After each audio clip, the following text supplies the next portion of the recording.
నమస్తే victory media న్యూస్కు స్వాగతం. నేను మీ దుర్గా ప్రసాద్. ముందుగా వార్తల్లోని ముఖ్యాంశాలు చూద్దాం. త్రిపురాల రఘురామకృష్ణరాజు సంచలనాన్ని సృష్టించాలి. అసెంబ్లీలో ముఖ్యమంత్రి నారా చంద్రబాబు నాయుడు. శాసనసభ సాక్షిగా నా తల్లిని అవమానించారు. మండలిలో మంత్రి నారా లోకేష్ ఆగ్రహం. అన్ని వర్గాల ప్రేక్షకులను ఆకట్టుకునే విధంగా దేవకీ నందన వాసుదేవ చిత్రం ప్రమోషన్లో హీరో గల్లా అశోక్ స్పష్టం. పుస్తక పఠనం ద్వారా బంగారు భవిష్యత్తు సిద్ధిస్తుంది. 57వ జాతీయ గ్రంథాలయ వారోత్సవాల ప్రారంభంలో విశాఖ జిల్లా కలెక్టర్ ఎంఎన్ హరేంద్ర ప్రసాద్. ఇక న్యూస్ డీటెయిల్ చూస్తే ఆంధ్రప్రదేశ్ అసెంబ్లీ డిప్యూటీ స్పీకర్గా ఉండి ఎమ్మెల్యే కనుమూరి రఘురామకృష్ణరాజు ఏకగ్రీవంగా ఎన్నికయ్యారు. ఈ మేరకు స్పీకర్ సిహెచ్ అయ్యన్న పాత్రుడు గురువారం ప్రకటించారు. అనంతరం అసెంబ్లీ డిప్యూటీ స్పీకర్గా ఆయన చేత స్పీకర్ ప్రమాణం చేయించారు. ఆ తర్వాత డిప్యూటీ స్పీకర్ రఘురామకృష్ణరాజును సభాపతి స్థానంలో CM Chandrababu Naidu, deputy CM Pawan Kalyan, BJP శాసనసభాపక్ష నేత విష్ణుకుమార్ రాజు తోడుకొని వెళ్లి కూర్చోబెట్టారు. అనంతరం సీఎం చంద్రబాబు నాయుడు అసెంబ్లీలో మాట్లాడుతూ RRRపై నవ్వులు పూయించారు. శాసనసభ డిప్యూటీ స్పీకర్గా ఎన్నికైన RRRకు టీడీపీ తరఫున వ్యక్తిగతంగా అభినందనలు తెలిపారు. చిత్ర పరిశ్రమలో RRR సినిమా ఎంత సంచలనం నమోదు చేసుకుందో రాజకీయంగా మీ చరిత్ర కూడా అంత సంచలనాన్ని సృష్టించిందన్నారు. ఈ చిత్రంలో నాటు నాటు పాట ఎంత పాపులర్ అయిందో RRR రచ్చబండ అంత పాపులర్ అయిందని గుర్తు చేశారు.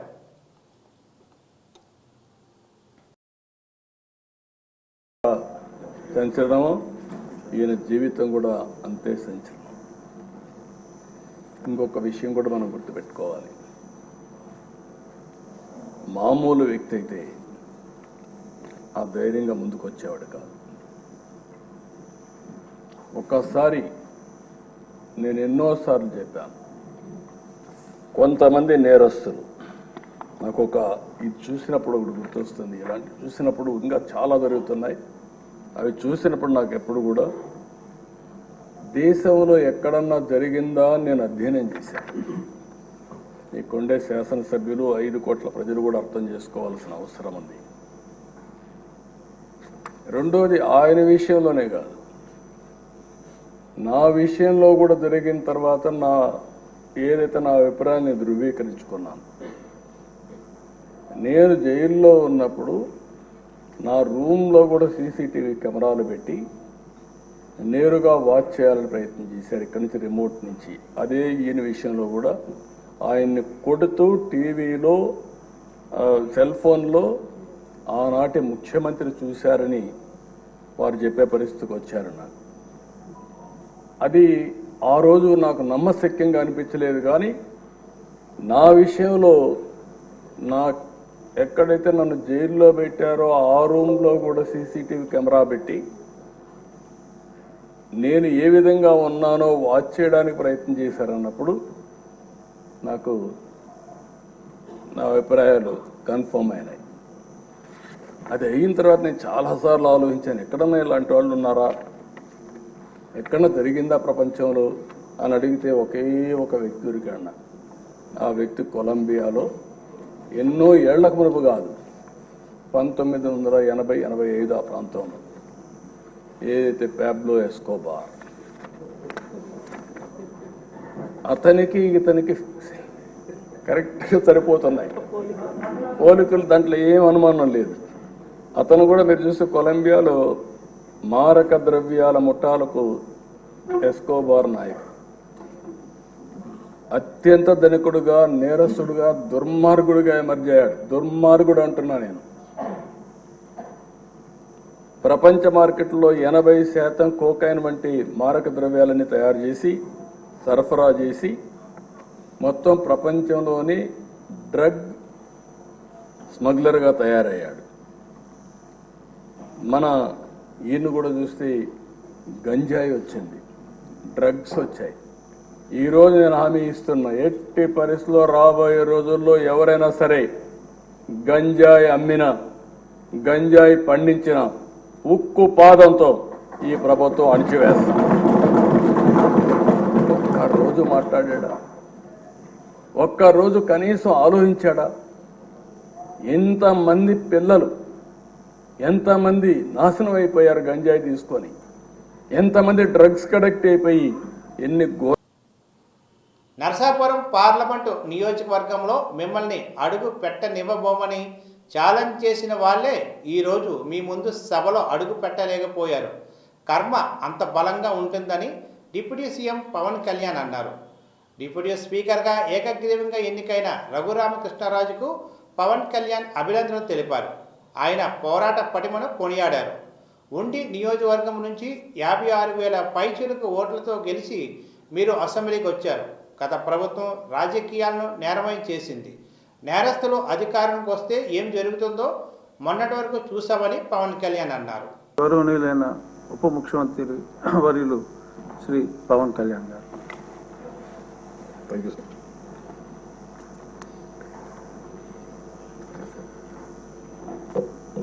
డిప్యూటీ స్పీకర్గా ఈరోజు ఎన్నికైన శ్రీ కనుమూరి రఘురామకృష్ణరాజు గారికి మనస్ఫూర్తిగా నా శుభాకాంక్షలు తెలియజేస్తాను. గౌరవ ముఖ్యమంత్రి శ్రీ నారా చంద్రబాబు నాయుడు గారికి, గౌరవ శాసనసభ్యులకు, మంత్రివర్గ సభ్యులకు, ప్రతి ఒక్కరికి నా హృదయపూర్వక నమస్కారాలు. గత 5 సంవత్సరాల కాలంలో కానీ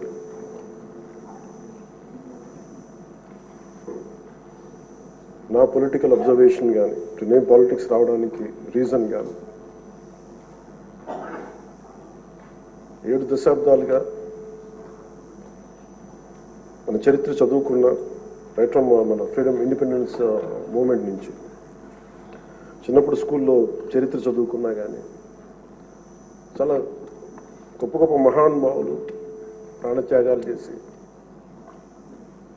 పోరాటాలు చేసి ఈ దేశాన్ని నిర్మించారు, ఈ వ్యవస్థలు నిర్మించారు. ఎక్కడా కూడా to deter criminals into politics. దేశమంతా పనిచేస్తుంది క్రిమినలైజేషన్ ఆఫ్ పాలిటిక్స్ ఉండకూడదని. కానీ దురదృష్టవశాత్తు 14లో ఒకసారి రావడానికి ప్రయత్నం చేస్తే అలాంటి వ్యక్తుల సమూహాన్ని నిలువరించాం. 19లో కుదరలేకపోయింది. 19 to 24 అప్పటి ప్రభుత్వం it's an ఎపిటమ్ of criminalization of politics. గౌరవ ముఖ్యమంత్రి గారు సౌత్ అమెరికాకు చెందిన ఒక నార్కాటిక్స్ క్రిమినల్ హెడ్ ఎలా కంపేర్ చేశారు. క్రిమినల్ మైండ్ సెట్తో ఉన్న వ్యక్తులు కనుక రాజ్యాన్ని వెళితే వాళ్ళు దేనికి గౌరవం ఇవ్వరు, వ్యవస్థలకు గౌరవం ఇవ్వరు, రాజ్యాంగ విధానాలకు గౌరవం ఇవ్వరు, ఎవరైనా బలి చేయగలరు. మన పర భేదం లేదు వాళ్ళకి. గత ప్రభుత్వంలో రఘురామకృష్ణరాజు గారు ఎంత బాధించారో చూస్తే, దానికి ముందు వరుసగా చూస్తే సుప్రీంకోర్టు జడ్జెస్ని వదలలేదు, చిన్నపాటి కార్యకర్తల్ని వదలలేదు, ప్రతిపక్షంలో ఎవరిని వదలలేదు. స్వయాన వాళ్ళ పార్టీ తరఫున గెలిచి ఎంపీగా ఎన్నికైన రఘురామకృష్ణరాజు గారిని విధానాలతో విభేదించి ఆయన ఎంత ఇబ్బందికి గురి చేశారో, శారీరకంగా, మానసికంగా, అన్ని రకాలుగా. ఆంధ్రప్రదేశ్ శాసన మండలిలో గురువారం వైసీపీ, టీడీపీ సభ్యుల మధ్య తీవ్ర వాగ్వాదం చోటు చేసుకుంది. వైసీపీ అధినేత మాజీ సీఎం వైఎస్ జగన్ అసెంబ్లీ సమావేశాలకు హాజరు కాకుండా పారిపోయారంటూ మంత్రి డోలా ఎద్దేవా చేశారు. మంత్రి డోలా వ్యాఖ్యలపై వైసీపీ సభ్యులు తీవ్ర అభ్యంతరం వ్యక్తం చేశారు. 2014-19 మధ్య నాటి ప్రతిపక్ష నేత నారా చంద్రబాబు నాయుడు పారిపోలేదా అంటూ టీడీపీ సభ్యులను వైసీపీ సభ్యులు నిలదీశారు. దీంతో వైసీపీ ఎమ్మెల్సీల వ్యాఖ్యలపై ఐటీ, విద్యాశాఖ మంత్రి నారా లోకేష్ మండిపడ్డారు. గత ప్రభుత్వంపై చంద్రబాబు 2 ఏళ్లు సభలో ఉండి పోరాడే విషయాన్ని ఈ సందర్భంగా ఆయన గుర్తు చేశారు. తన తల్లిని అవమానించడంతోనే సభ నుంచి ఆయన ఛాలెంజ్ చేసి వెళ్ళిపోయారన్నారు. అయినా చంద్రబాబు అసెంబ్లీకి రాకున్నా తమ పార్టీ ఎమ్మెల్యేలు వచ్చారన్నారు. వైసీపీ ఎమ్మెల్యేలు సభకు ఎందుకు రావడం లేదో చెప్పాలని ఈ సందర్భంగా నారా లోకేష్ డిమాండ్ చేశారు. మీరు ఉన్నారా హౌస్ లో? మీరు ఉన్నారా హౌస్ లో? ఆ రోజు కూర్చోండి. మా తల్లిని అవమానించారు. అక్కడ ఉన్నారా హౌస్ లో? షర్మిల గారిని అవమానిస్తారు, విజయలక్ష్మి గారిని అవమానిస్తారు, మా తల్లిని అవమానిస్తారా? ఏం గుర్తురాదా మీకు? అదే ఒక్క నిమిషం నేను కూడా మాట్లాడచ్చు. గుర్తుపెట్టుకోండి, ఒక్క నిమిషం నేను కూడా మాట్లాడండి. ఏనాడు మేము మాట్లాడలేదు. కూర్చోండి. ఏనాడు జగన్మోహన్ రెడ్డి గారి కుటుంబం గురించి మేము ఏనాడు మాట్లాడాల? నేను ఏనాడు మాట్లాడాల? మా సభ్యులు ఏనాడు మాట్లాడాల? కూర్చోండి. శాసనసభ సాక్షిగా మా తల్లిని అవమానిస్తే కూర్చోమంటారా? కూర్చోమంటారా? 22 వరకు చంద్రబాబు నాయుడు గారు ప్రతిరోజు హౌస్కి వచ్చారు, ప్రతిరోజు హౌస్ నిలబడ్డాడు, సింగిల్ గా నిలబడ్డాడు. సింహంగా గుర్తుపెట్టుకో, సింగిల్ గా నిలబడ్డాడు, పోరాడాడు. ఆ రోజు మా తల్లి అవమానించారు కనుకనే బాధ తట్టుకోలేక సభ బైకాట్ చేసి బయటికి వెళ్ళారు. కానీ ఎమ్మెల్యేలు ఉన్నారు ఇక్కడ. నిమ్మల రామారెడ్డి గారు వెళ్ళారు, స్వామి గారు ఉన్నారు, ఇతర గొట్టుపాటి రవి గారు వెళ్ళారు. అది మాకున్న చిత్తశుద్ధి అండి. ఈ రోజు మీ ఎమ్మెల్యేలు ఎందుకు రావట్లేదు అని అడుగుతున్నా. 10 మంది జగన్మోహన్ రెడ్డి గారు కాకుండా 10 మంది ఉన్నారు, రాలేదు. మా తల్లిని అవమానిస్తే ఏంటి కూర్చోమంటారు? ఇంకా మాట్లాడతాం మేము మనుషులు కాదా? సొంత తల్లి అవమానించారు సార్ ఆ రోజు. మాడుకున్న కూర్చోమంటారు. అయితే తెలియకుండా ఏదంటే అది మాడితే ఎట్లా అధ్యక్ష? ఎందుకు ఆ రోజు బైకాట్ చేస్తారో మాకు తెలుసు. నేను అక్కడనే కూర్చోండి. ప్లీజ్ ఎల్ఓపి గారు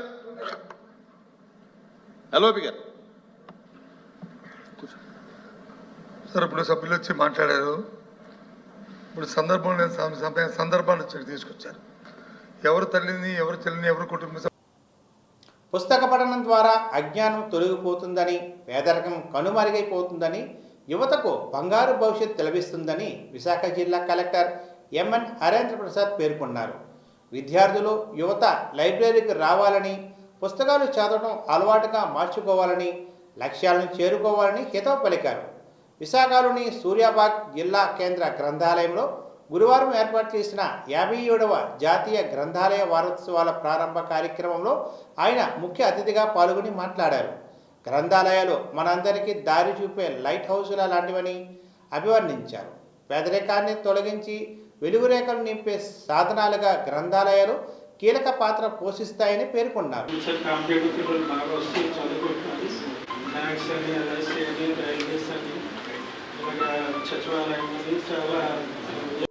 ఈ రోజు నుంచి 20వ తారీఖు దాకా వివిధ కార్యక్రమాలు మనం ఏర్పాటు చేయడం జరుగుతుంది. దీని ద్వారా ప్రజల మధ్యలో, especially school children, young children, అదేవిధంగా యువతుల మధ్యలో చదివే అలవాటు, అంటే బుక్స్ చదివే అలవాటు రావాలనే ఉద్దేశంతో ఈ వారోత్సవాలు జరపడం జరుగుతున్నది. దీంట్లో ఈ రోజు చిల్డ్రన్స్ డే భాగంగా కొన్ని యాక్టివిటీస్ చేయడం జరుగుతుంది. అదేవిధంగా 19వ తారీఖున మహిళా దినోత్సవ కార్యక్రమాలు, వివిధ పోటీలు అన్ని కూడా మనం నిర్వహిస్తున్నాము. ప్రజల మధ్యలో చదివే అలవాటు అనేది పెరగాలని, దీని ద్వారా వాళ్ళు ఒక ప్రపంచ జ్ఞానం కానీ, ఒక సైంటిఫిక్ టెంపర్ కానీ డెవలప్ చేయాలనే ఉద్దేశంతో ఈ యాక్టివిటీస్ అని చేపడుతున్నాం గ్రంథాలయ శాఖ ద్వారా. దీని ద్వారా యంగ్స్టర్స్ అందరూ కూడా లైబ్రరీలో ఉన్న ఫెసిలిటీస్ వాడుకోవాలి. వాళ్ళు కాంపిటేటివ్ ఎగ్జామ్స్ ప్రిపేర్ చేయడం కానీ, వివిధ డెవలప్మెంట్ యాక్టివిటీస్ కానీ చాలా ఉపయోగంగా ఉంటుందని ఈ సందర్భంగా అందరినీ తెలియజేస్తున్నాను. అదేవిధంగా గౌరవ హెచ్ఆర్డి మరియు ఐటీ శాఖ మంత్రివర్యులు శ్రీ నారా లోకేష్ గారు ఒక ఆధ్వర్యంలో గ్రంథాలయ శాఖ కూడా అభివృద్ధి చెందుతుందని, రాబోయే రోజుల్లో ఇంకా మంచి డెవలప్మెంట్ లైబ్రరీస్ లో జరుగుతుందని సందర్భంగా అందరికీ తెలియజేస్తున్నాను. చాలా కాలం నుంచి పెండింగ్ లో ఉంది లైబ్రరీ ఇష్యూ. అది స్థలం ఆక్యుపేషన్ లో ఉందని చెప్తున్నారు. సిఆర్పిఎఫ్ వాళ్ళు ఆక్యుపై చేస్తున్నారు అనేది ఒకటి వినిపిస్తుంది, కానీ అది వాస్తవం కాదు. వాళ్ళతో మాట్లాడడం జరిగింది.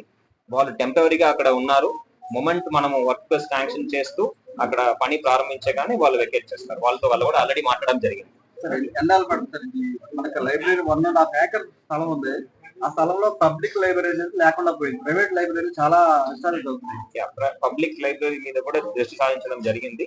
త్వరలో దానికి సంబంధించిన అనుమతులు కూడా రాగానే మనం ప్రారంభించడం జరుగుతుంది. రైల్వే మెట్రో ప్రాజెక్ట్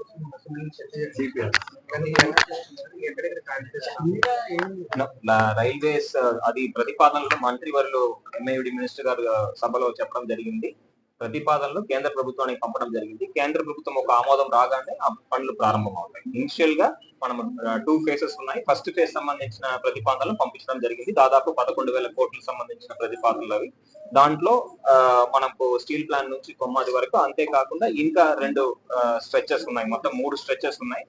దాదాపు 46 కిలోమీటర్ సంబంధించింది. అవన్నీ కూడా ప్రతిపాదనలు పంపించడం జరిగింది. ప్లాస్టిక్ జరిమానా. అవును. దేవకీనందన వాసుదేవ సినిమా బృందం విశాఖలో గురువారం సందడి చేసింది. శ్రీ లలితాంబిక ప్రొడక్షన్ బ్యానర్పై సూపర్ స్టార్ మహేష్ బాబు మేనల్లుడు గల్లా అశోక్ హీరోగా, మానస వారణాసి హీరోయిన్గా, అర్జున్ జంధ్యాల దర్శకత్వంలో సోమినేని బాలకృష్ణ నిర్మిస్తున్న దేవకీనందన వాసుదేవ చిత్రం ప్రమోషన్లో భాగంగా హోటల్ దస్పాలలో మీడియా సమావేశం నిర్వహించారు. ఈ సందర్భంగా హీరో గల్లా అశోక్ మాట్లాడుతూ మంచి కమర్షియల్ సినిమాకు వినోదం మేళవించడం జరిగిందన్నారు. ఈ సినిమాకి హనుమాన్ దర్శకుడు ప్రశాంత్ వర్మ కథ అందించారని తెలిపారు. ఇది అన్ని వర్గాల ప్రేక్షకులను విశేషంగా ఆకట్టుకునే మైథలాజికల్ థ్రిల్లర్ మూవీ అని పేర్కొన్నారు. ఉంటాయి, ప్లస్ మేము కూడా కొంచెం కొత్తగా కనిపిస్తున్నాము and I think will entertain you all. So hope to see you there on 22nd. Trailer కూడా నచ్చింది అనుకుంటున్నాము. So will see. ఏంటి సార్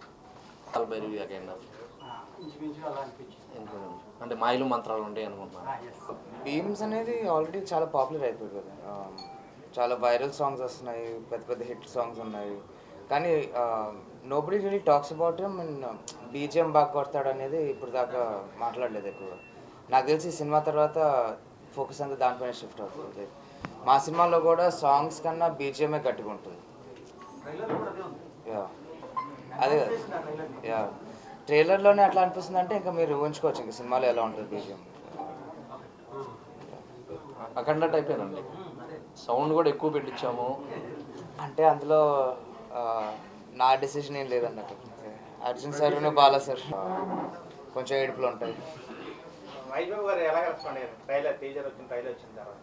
ట్రైలర్ వచ్చిన తర్వాత లైక్ నాకు ధైర్యం ఇచ్చారండి. ఎందుకంటే నాకు కొంచెం నర్వస్గా ఉండేది, కొంచెం భయంగా ఉంది. సెకండ్ సినిమాకి కొంచెం ఈ రోల్ ఒక హెవీగా అయిందా లేదా అని నాకు కొంచెం డౌట్లు ఉన్నాయి. ఆయన చూసి బాగుందన్నాక ఇంకా మొత్తం సాఫీ. సినిమాలో ఉన్నారు, ఈ సినిమాలో కూడా కృష్ణుడి గెటప్లో మహేష్ బాబు గారు ఎక్కడ కనిపించారని టాక్ వస్తుంది. ఎంతవరకు అది కంప్లీట్ ఫాల్స్ అండి. అది ఎక్కడ స్టార్ట్ అయిందో కూడా అర్థం కావట్లేదు. కానీ I think it's just fans excitement maybe, but he's not doing any cameo. గ్రాఫిక్లో కూడా మహేష్ బాబు వాడారు అన్నారు, కృష్ణుడి గెటప్లో వాడారని సోషల్ మీడియాలో. లేదండి, ఆయన ఫేస్ ఎక్కడ వాడలేదు సినిమాలో.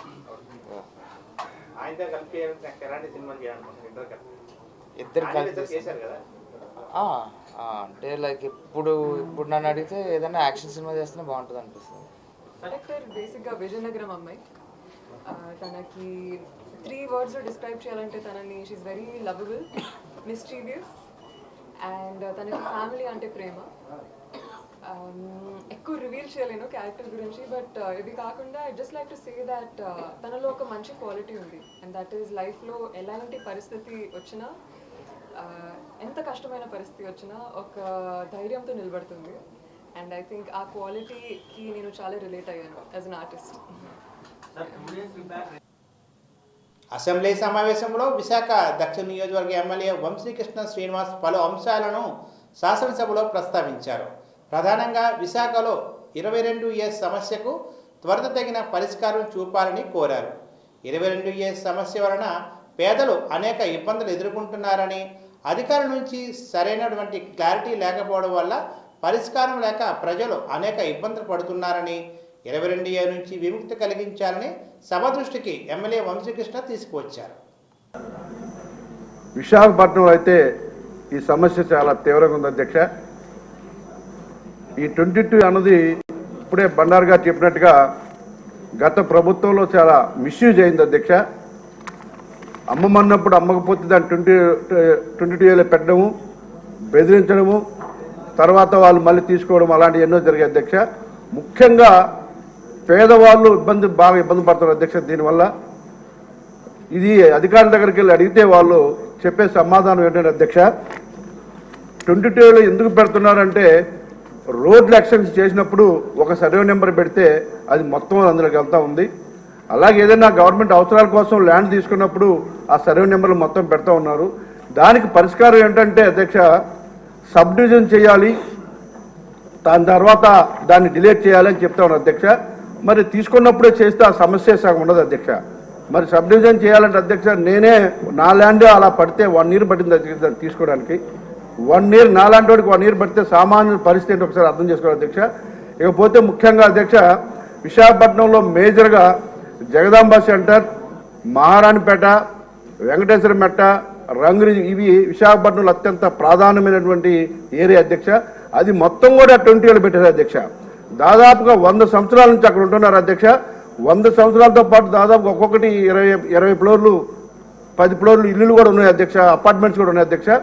దానికి రీజను అప్పుడెప్పుడో చిన్న గుడి ఉండేది, ఆ గుడికి ఎవరో దానం చేశారంటున్నారు అధ్యక్ష. 100 సంవత్సరాలు లేనటువంటి సమస్య ఇప్పుడే ఎందుకు వచ్చింది అధ్యక్ష? ఇది కేవలం దురుద్దేశంతో జరుగుతున్నటువంటి చర్యలు కాబట్టి అధ్యక్ష, మీ ద్వారా మంత్రి గారికి తెలియజేయడం ఏంటంటే దీని మీద ప్రత్యేకంగా దృష్టి పెట్టి ఏదైతే ఉన్న మేజర్ సిటీలో ఉన్నటువంటి ప్రాబ్లంని ఇమ్మీడియట్గా సాల్వ్ చేయాలని చెప్పి తెలియజేస్తున్నారు అధ్యక్ష. మీరు ప్రత్యేకమైన దృష్టి పెట్టాలి అధ్యక్ష. మీకు కూడా తెలుసు ఆ సమస్య. మరి జగదంబ సెంటర్ లాంటి ఏరియాలో కూడా అలా పరిస్థితులు ఉంటే ఇక సామాన్య పరిస్థితి కూడా మీరు అర్థం చేసుకుంటారని, ముఖ్యంగా ఈ 20 days సమస్యని తీర్చాలి. గత ప్రభుత్వంలో ఇబ్బంది పడినటువంటి వాళ్ళందరికీ కూడా ప్రతి సమస్యను కూడా తీర్చే విధంగా చర్యలు తీసుకోవాలని మంత్రి గారికి తెలియజేస్తున్నారు అధ్యక్ష. ఇమీడియట్గా దీని మీద చర్యలు తీసుకునే విధంగా, ముఖ్యంగా ఆ మేజర్ సిటీలో జగదాంబ సెంటర్ ఆ ప్రాంతంలో ఉన్నటువంటి ఏరియా మీద ప్రత్యేకమైన దృష్టి పెట్టి మంత్రి గారు ఆయన డిలీట్ చేసే విధంగా చర్యలు తీసుకోవాలని మీ ద్వారా తెలియజేస్తున్నారు అధ్యక్ష. అధ్యక్ష, డిజిటల్ యుగంలో పుస్తకాలకు ఆదరణ తగ్గకుండా అన్ని రకాల పుస్తకాలను ఒకే చోట పెట్టి పుస్తక ప్రియులను చదివించడంలో విశాలాంధ్ర ఎనలేని కృషి చేస్తుందని GVMC commissioner P Sampath Kumar అన్నారు. 23వ పుస్తక మహోత్సవ ప్రదర్శనను గురువారం టర్నర్ చౌటరీలో పూర్వ ఉపకులపతి Balamohan Das, CPI floor leader ages Stalin, CPI జిల్లా కార్యదర్శి ఎం పైడిరాజులు కలిసి ప్రారంభించారు. అనంతరం పుస్తక మహోత్సవ ప్రాంగణంలో వివిధ రకాల పుస్తకాలను ఆయన తిలకించి సమీక్షించారు. అనంతరం జరిగిన సభలో ఆయన మాట్లాడుతూ భారతదేశంలో పుస్తకాలు చదవడం సంఖ్య ఇంకా తగ్గలేదని, డిజిటల్ యుగం వైపు ఆసక్తి చూపుతున్నప్పటికీ పుస్తకాల పఠనంతో అనేక ప్రత్యేకతలు ఉన్నాయని చెప్పారు.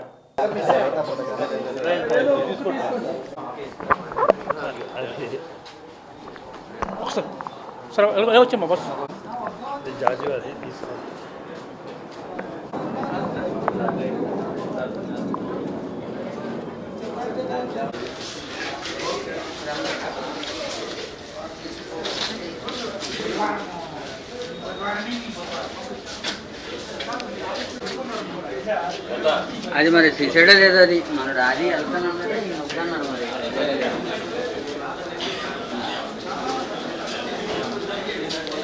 అంటే బుక్ చూస్తున్నాను మరి.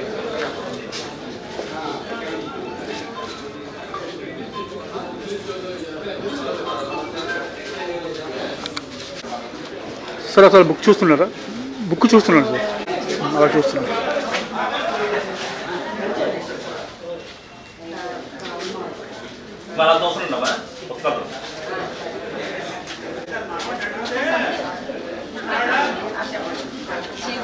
అది చూడండి సార్, బుక్ చూడండి, చూస్తున్నాను.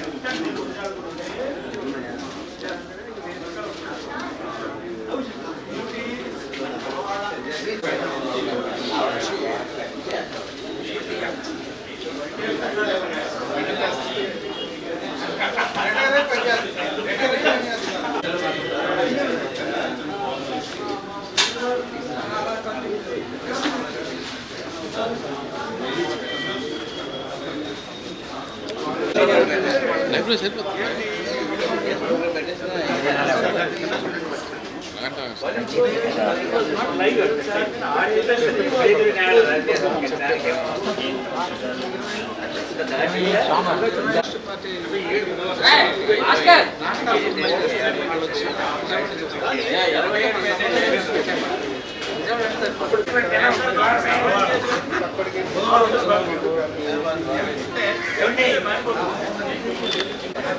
ఎందులో చేస్తున్నారు ఆల్రెడీ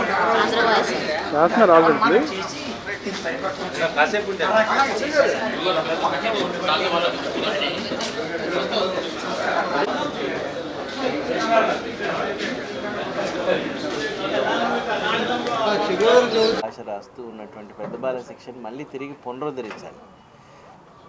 మన సిలబస్ అనేటువంటిది అకాడమిషియన్స్ అందరూ కూర్చొని ప్రిపేర్ చేస్తున్నటువంటి నేపథ్యంలో చాలా సిలబస్లలో ఇక్కడున్న ప్రతి పుస్తకానికి సంబంధించినటువంటి నేపథ్యము ఆ సిలబస్లో ఉంటుంది.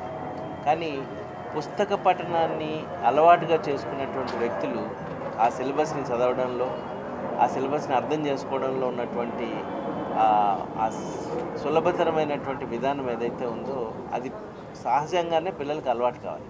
అలా కావాలి అని అంటే ఇలాంటి పుస్తక మహోత్సవాలు ఎక్కువగా జరగాలి. పుస్తకాన్ని పిల్లల యొక్క డైలీ రొటీన్లోకి తీసుకెళ్ళగలిగేటువంటి అవకాశం ఉండాలి. వాళ్ళని కార్యోన్ముఖం చేయాల్సినటువంటి అవసరం ఉంది. అదేవిధంగా విద్యాలయాలు కానీ ప్రతి చోట కూడా బుక్ రీడింగ్ అనేది ఒక హ్యాబిట్ కావాలి. ఈరోజుకు చాలా బుక్స్, ఇప్పుడు నేను కూడా మంచి బుక్ రీడింగ్ అలవాటు ఉన్నటువంటి వ్యక్తిని. చాలా పుస్తకాలు చదివాం. ఇప్పటికి కూడా మర్చిపోలేని పుస్తకాలు కొన్ని ఉంటాయి. మోడర్న్ బుక్స్ కూడా చాలా అద్భుతమైనటువంటి పుస్తకాలు వస్తున్నాయి ఈ మధ్య పర్సనాలిటీ డెవలప్మెంట్ విషయాల్లో. సో వాటిని ఒక కిట్ లాగా తయారు చేసి మనం ఒక సిలబస్ రూపంలోకి పిల్లల యొక్క ఫర్ ఎగ్జాంపుల్ 15 years దాటినోడు ఈ కిట్ చదవాలి, 20 years దాటినోడు ఈ కిట్ చదవాలి, 25 years. గాజువాక ఉపనగరం బిఎంఎస్ హాల్లో హరికృష్ణ ఫిట్నెస్ జోన్ తరపున కూడో జాతీయ పోటీల్లో వివిధ కేటగిరీలో పొందిన 28 మంది క్రీడాకారులకు అభినందన సభ జరిగింది. ముఖ్య అతిథిగా కిక్ బాక్సింగ్ సంఘం రాష్ట్ర గౌరవ అధ్యక్షుడు BJP Gajuwaka convener doctor Karnamareddy Narasimharao పాల్గొన్నారు. గెలుపొందిన క్రీడాకారులకు మెడల్స్, సర్టిఫికెట్లు అందజేశారు.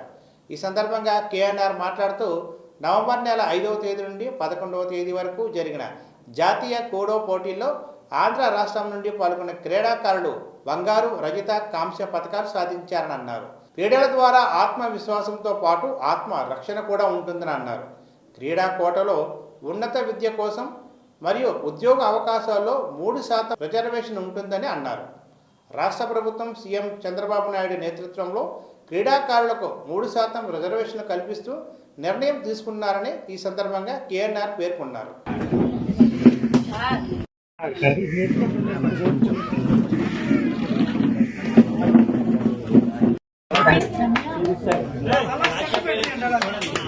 సార్ లాస్ట్ పేరెంట్స్ చూడండి సార్ మీరు కూడా మానేసి ఎనీ ప్రాక్టీస్ లేకుండా డైరెక్ట్ గా ఇంటర్నేషనల్ లో సిల్వర్ తీసుకున్న ఘనత ఆయనకే దక్కింది.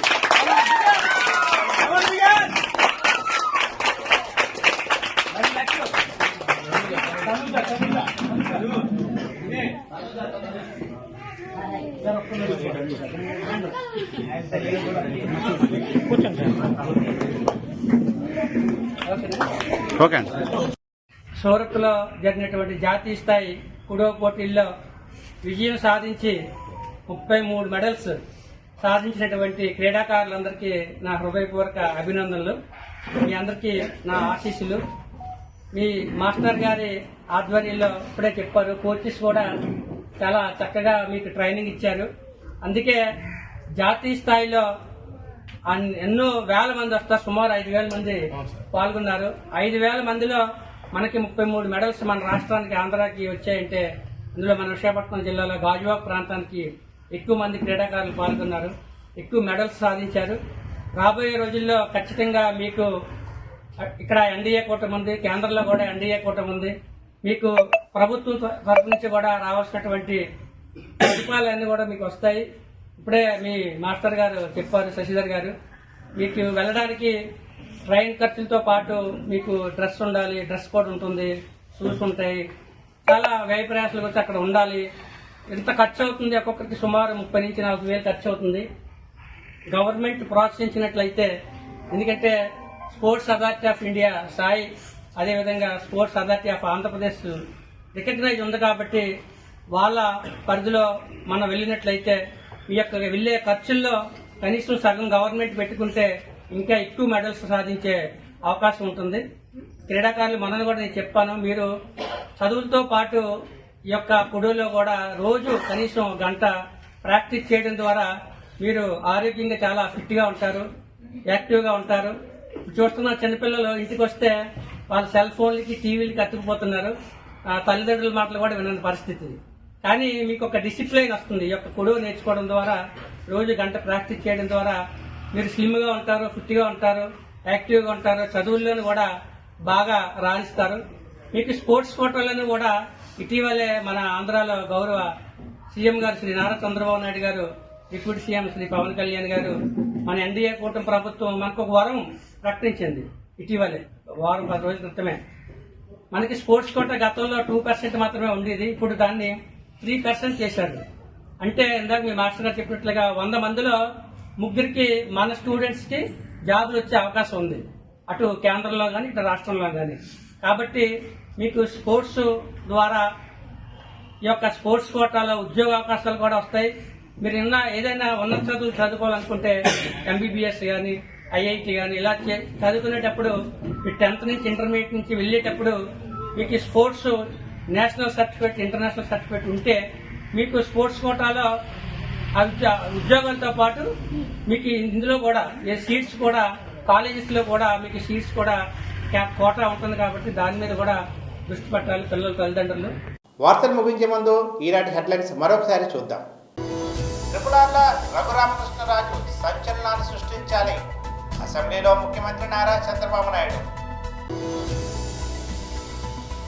శాసనసభ సాక్షిగా నా తల్లిని అవమానించారు, మండలిలో మంత్రి నారా లోకేష్ ఆగ్రహం. అన్ని వర్గాల ప్రేక్షకులను ఆకట్టుకునే విధంగా దేవకీనందన వాసుదేవ చిత్ర ప్రమోషన్లో హీరో గల్లా అశోక్ స్పష్టం. పుస్తక పఠనం ద్వారా బంగారు భవిష్యత్తు సిద్ధిస్తుంది. 57వ జాతీయ గ్రంథాలయ వారోత్సవాల ప్రారంభంలో విశాఖ జిల్లా కలెక్టర్ MN హరేంద్ర ప్రసాద్. ఇది ఈనాటి బులెటిన్. మరొక బులెటిన్లో కలుసుకుందాం. అంతవరకు నమస్తే, స్టే ట్యూన్.